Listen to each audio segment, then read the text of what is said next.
My name is Harry Scannell, and I'm a multi-instrumentalist who specializes in bass frequency instruments.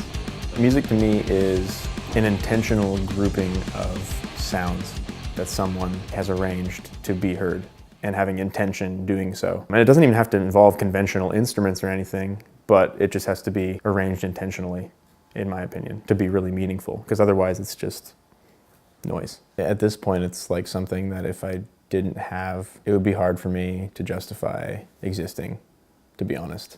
It brings me a lot of joy, but it also brings me fulfillment to be involved and just feeling like after a long day of playing a show or rehearsing or practicing or whatever it is, that I can go to bed and be like, wow, I accomplished something really interesting and unique. I started playing music when I was 7. I just remember one day my mom saying, "You're gonna play an instrument." So she went and like rented me a trumpet, started paying for lessons. So I played for 7 years straight. But I woke up one day, I was like, this isn't just something I don't want to stop doing, this is something that I want to like do with my life, you know. I ended up eventually getting into a music school and going specifically for playing tuba solos and playing in orchestras and basically like the most classical education you can get. But then in college, I started thinking, wow, bass is really fun, almost more fun than anything else that I've played. And so at a certain point, I was like, okay, I changed my major. By the time I graduated, I think I had learned another 3 instruments. I hope to be able to rid myself of as many boundaries as possible in my thinking about how music should be made, how it should sound, how I should play it, who should play it, and the boundaries of genre and everything like that. Like, I'm not writing something because I want it to sound like something else, but instead doing it purely because that's what the music calls for, to push music in a direction that it may not have gone in yet, which I still think is possible to this day. I just think many people pander to the lowest common denominator. I feel like sometimes I'll listen to the same album or the same song on different days and it'll make me feel different things. Because I actually like to listen to like heavier like metal to calm myself down. And I just kind of like let it wash over me and just kind of sit there and like take it in. If I was going to talk about listening to like jazz or like specifically like a fusion kind of setting, that is the stuff that I actually like to get a little more active into the listening, and stuff with more nuance that might not necessarily be as heavy or as driven or whatever. I like to get a little more involved in the listening of. And then there's stuff too in the pop realm that I actually really enjoy listening to.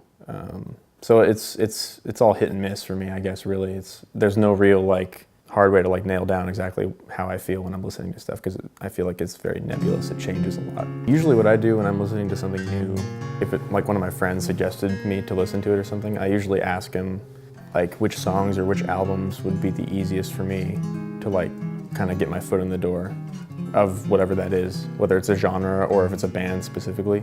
I'll start with those based on the recommendation and kind of go from there. But I think it's hard to get past the importance of actually putting time into it. But I like to listen to stuff over and over and over, because I feel like even if it's not necessarily a style of music that you like particularly, I think there's stuff that you can pick out that you will like. So I guess that's kind of my guide to listening.